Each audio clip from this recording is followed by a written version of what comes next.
Selamat pagi anak-anak, kita akan melanjutkan kembali pelajaran kita bab yang ke-8 bagian yang kedua tentang tugas dan sifat gereja.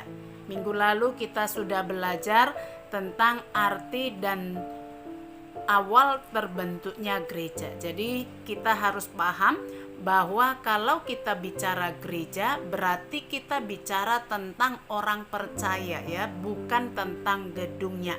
Nah, kita akan lihat apa tugas-tugas gereja. Yang pertama, gereja tugasnya adalah bersekutu atau koinonia. Orang percaya harus hidup dalam persekutuan seorang dengan yang lainnya. Harus hidup bersekutu dengan sesama orang percaya lainnya. Itu sebabnya kalau kita lihat jemaat mula-mula juga dikatakan tiap-tiap hari mereka bersekutu di dalam bait Allah, bersekutu juga di rumah mereka secara bergilir dan melakukan perjamuan kasih. Nah, jadi gereja harus hidup dalam persekutuan seorang akan yang lainnya. Nah, tujuannya adalah supaya bersama-sama dapat belajar tentang firman Tuhan, supaya bersama-sama dapat memuji dan memuliakan Tuhan. Yang kedua, supaya dapat saling mengenal ya, lebih dekat, lebih mengenal satu dengan yang lainnya, sehingga dapat saling menguatkan, dapat saling menopang, dapat saling membangun dan saling mendoakan. Dengan demikian, orang percaya akan tumbuh bersama-sama di dalam imannya kepada Tuhan Allah di dalam Yesus Kristus. Jadi itu pentingnya persekutuan. Jadi bukan hanya di rumah saja kita berdoa, beribadah, bernyanyi kepada Tuhan Allah, tetapi dengan orang percaya lainnya juga kita harus hidup dalam persekutuan ya, supaya dapat bersama-sama membangun iman, belajar firman Tuhan, saling menguatkan dan saling menopang. Nah, yang kedua, tugas gereja adalah bersaksi atau marturia. Bersaksi artinya memberitakan Injil tentang Yesus Kristus, memberitakan tentang keselamatan yang telah dimulai di dalam Yesus Kristus. Nah, ketika Yesus akan naik ke sorga, dia memberikan satu tugas ya kepada semua orang percaya yang disebut dengan amanat agung atau perintah yang sangat agung dari Tuhan Yesus Kristus yang harus dilakukan oleh semua orang percaya. Nah, amanat agung dalam Matius 28 ayat 19 sampai 20 dikatakan demikian. Karena itu, pergilah, jadikanlah semua bangsa muridku dan baptislah mereka dalam nama Bapa, Anak dan Roh Kudus, dan ajarlah mereka melakukan segala sesuatu yang telah kuperintahkan kepadamu, dan ketahuilah aku menyertai kamu senantiasa sampai kepada akhir zaman. Karena itu pergilah, jadikanlah, baptislah dan ajarlah. Itu ya. Jadi pemberitaan Injil harus ditujukan kepada semua orang di dunia ini ya. Tetapi pertama-tama kepada keluarga kita, orang tua kita, anak, saudara-saudara kita, ya kan? Jangan orang lain selamat tapi keluarga kita tidak selamat ya. Itu jadi penting kepada keluarga kita yang pertama kali. Kemudian baru kepada orang-orang yang ada di sekitar kita, yaitu teman les kita, teman sebangku kita, teman satu sekolah kita, tetangga kita, rekan-rekan kita. Kemudian kepada orang-orang yang tidak menyukai kita ya, orang-orang yang membenci kita, membenci kekristenan. Orang Kristen tidak boleh membenci orang lain, tetapi tidak dapat dipungkiri bahwa sebaik-baiknya kita, pasti ada orang yang tidak menyukai kita. Nah, kepada mereka pun harus dikabarkan berita keselamatan itu. Jadi kepada orang-orang yang membenci kita, orang-orang yang tidak seiman dengan kita, ya, bagaimana cara memberitakan Injil kepada orang yang membenci kita? Ya, lakukan perbuatan baik, doakanlah mereka, ya kan, lakukan perbuatan baik. Nanti kita lihat di diakonia, ya. Jadi dalam Kisah Rasul 1 ayat 8, firman Tuhan katakan begini, tetapi kamu akan menerima kuasa kalau Roh Kudus turun ke atas kamu, dan kamu akan menjadi saksiku di Yerusalem. Yerusalem itu adalah tempat lahirnya gereja mula-mula. Minggu lalu kita sudah pelajari, ya, ketika Roh Kudus turun. Jadi artinya beritakan Injil pertama-tama kepada orang-orang yang ada di tempat lahir kita, keluarga kita itu tadi. Kemudian di seluruh Yudea, itu tetangga kita, orang-orang di sekitar kita. Samaria itu adalah musuh dari orang Yahudi, tapi Yesus mau ajarkan kita di sini bahwa kita orang percaya tidak boleh memiliki musuh atau membenci orang lain, tetapi kepada orang yang memusuhi kita pun Yesus katakan kabarkanlah juga Injil keselamatan kepada mereka dan sampai ke ujung bumi, ya. Itu sebabnya banyak orang-orang percaya yang kemudian menjadi misionaris, ya, menyerahkan diri sepenuhnya untuk melakukan pekabaran Injil sampai kepada pelosok-pelosok daerah yang tidak terjangkau, supaya Injil dapat diberitakan sampai ke seluruh penjuru bumi. Nah, tugas gereja yang ketiga yaitu melayani atau diakonia. Nah, prinsip hidup orang percaya dalam pelayanan harus meneladani Yesus Kristus. Dalam Markus 10 ayat 45, karena anak manusia datang bukan untuk dilayani, melainkan untuk melayani dan untuk memberikan nyawanya menjadi tebusan bagi banyak orang. Jadi berdasarkan nats ini kita dapat tahu bahwa Yesus memang datang bukan untuk dilayani tetapi untuk melayani. Ini juga harus menjadi prinsip hidup orang percaya. Kita bukan untuk dilayani tapi untuk melayani. Nah, pelayanan orang percaya harus ditujukan kepada yang pertama, yaitu Tuhan Allah yang telah menciptakan kita, memberi kita kehidupan, memberi kita keselamatan. Bagaimana kita dapat melayani Allah? Yaitu dengan mempersembahkan seluruh hidup kita kepada Tuhan Allah.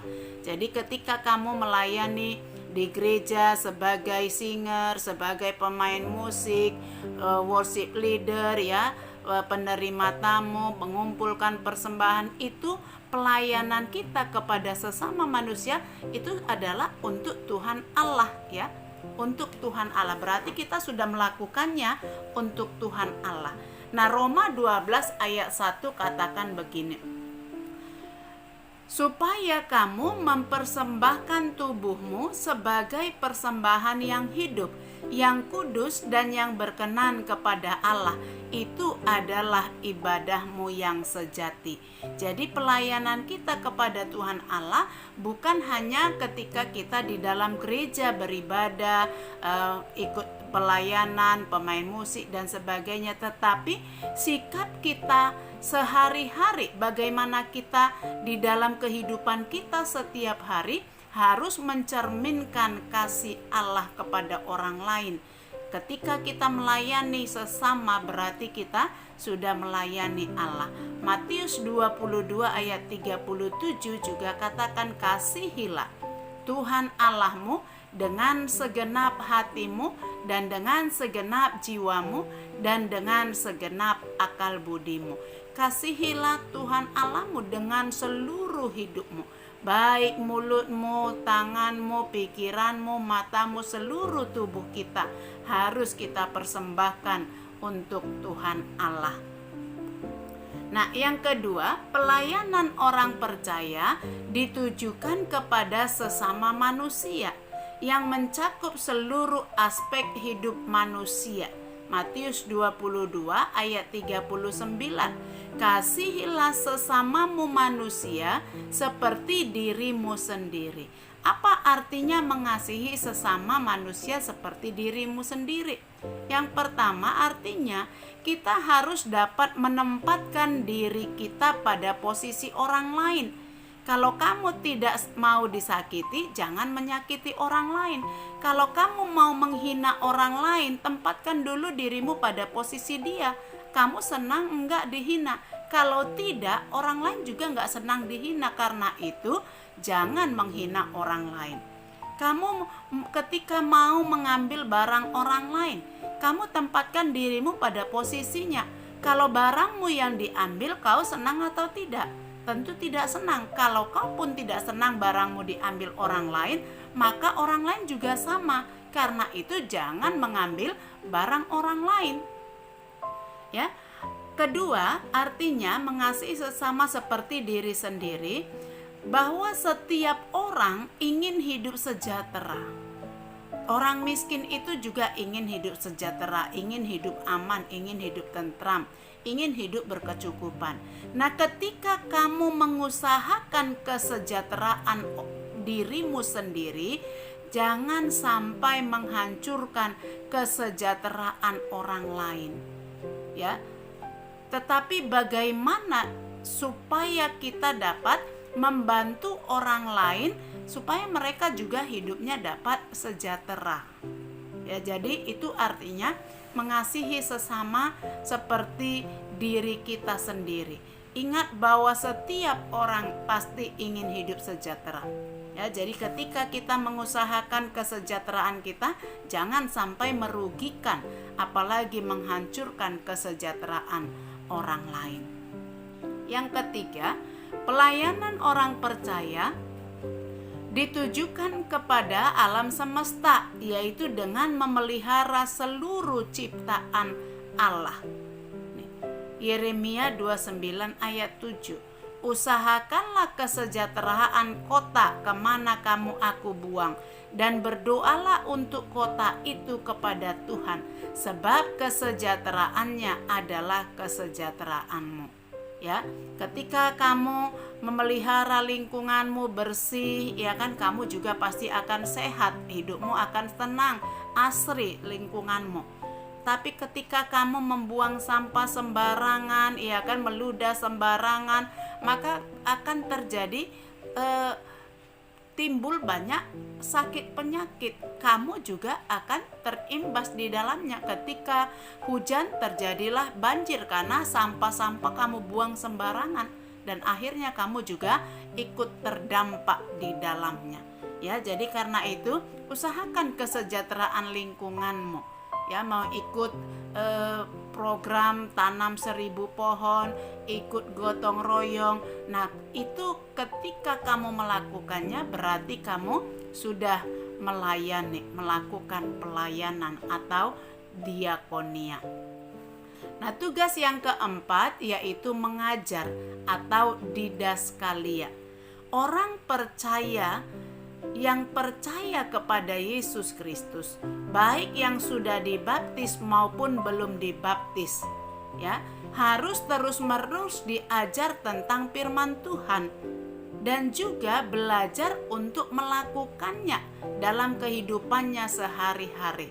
Jadi Matius 28 ayat 20 tadi katakan, dan ajarlah mereka melakukan, ya kan, segala sesuatu yang telah kuperintahkan kepadamu. Jadi kita orang percaya bukan hanya belajar tentang firman Tuhan, tetapi juga belajar untuk melakukan firman Tuhan itu, supaya kita terus bertumbuh, ya, dapat tumbuh dewasa di dalam iman kita, kepada Tuhan Allah. Nah, kalau kita sudah dewasa dalam iman, kita dapat menjadi kesaksian yang hidup bagi orang lain, dapat menjadi pengajar iman bagi orang lain, dan kita juga dapat mempertanggungjawabkan iman kita kepada Tuhan Allah dan sesama. Ingatlah bahwa Tuhan Allah satu hari nanti pasti akan menuntut pertanggungjawaban dari setiap orang tentang iman dan perbuatannya. Ya, karena itu teruslah belajar tentang firman Tuhan dan belajar juga untuk melakukannya supaya kita dapat bertumbuh dewasa di dalam iman kita kepada Tuhan Allah. Sekarang kita akan melihat sifat-sifat gereja. Yang pertama yaitu kudus, ya. Jadi dari awal Ibu sudah katakan kalau kita bicara tentang gereja, kita tidak bicara tentang gedungnya, tetapi tentang orangnya, yaitu orang percaya kepada Yesus Kristus. Jadi gereja yang kudus bukan berarti gereja suci tanpa dosa, tapi gereja adalah orang-orang yang sudah dikuduskan oleh darah Yesus Kristus. Karena itu, gereja harus terus-menerus hidup menuju kepada kekudusan. Jadi artinya saya sebagai orang yang sudah percaya kepada Yesus, saya sudah ditebus, ya, sudah disucikan, tapi bukan berarti saya tidak berdosa lagi.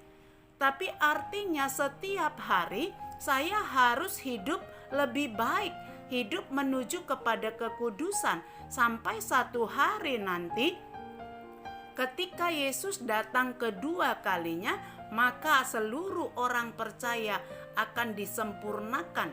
Jadi akan benar-benar kudus dan boleh hidup dan tinggal bersama-sama dengan Bapa di sorga.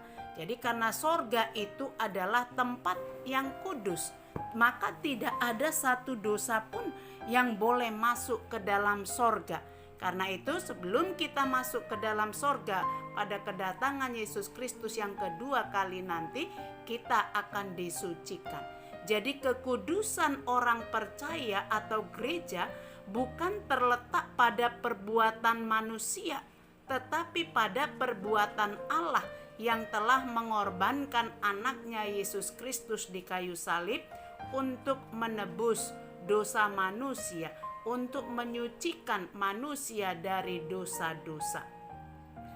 Yang kedua, sifat gereja yaitu atau umum. Artinya gereja terbuka bagi semua orang yang membutuhkan keselamatan dan karya penebusan dari Yesus Kristus, tanpa memandang latar belakangnya, apakah dari golongan orang kaya atau miskin, pinter, bodoh, kulit hitam, kulit putih, dari agama apapun, ya, semuanya gereja terbuka bagi siapapun. Syaratnya hanya percaya kepada Yesus Kristus, bahwa Yesus Kristus adalah Tuhan dan juru selamat manusia, ya. Jadi karena itu, karena saya sudah diterima oleh Yesus Kristus tanpa memandang dosa saya, latar belakang hidup saya, masa lalu saya, dan sebagainya. Karena itu sebagai orang yang sudah diterima oleh Allah, disucikan, maka saya juga harus dapat menerima orang lain apa adanya. Hidup bersama dengan semua orang tanpa harus membeda-bedakan. Ya, jadi pelajaran kita sampai di sini hari ini. Tetap jaga kesehatan. Tuhan Yesus memberkati.